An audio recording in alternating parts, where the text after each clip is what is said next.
Well, this week, commodity prices were in a state of flux. They were mirroring fluctuations in the energy and commodity markets. In this week's Bottom Line, Neil Melanson takes a look at all of this. And Neil, oil dropped $10 a barrel last week.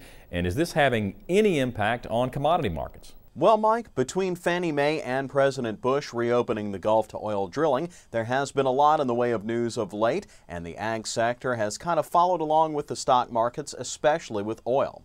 However, despite some speculation in the markets, we are still in a weather market, and the lower prices are really based around one factor: the continued dry forecast that has been beneficial to Midwest crops. Now, we've talked about the Midwest and how it's behind in planting and in crop quality. However, an interesting trend has been occurring.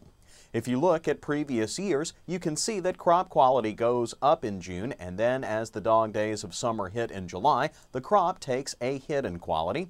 Well, as you can see here, this year quality took a big hit during the June rains and then has climbed steadily as dry weather has bolstered both corn silking and bean growth.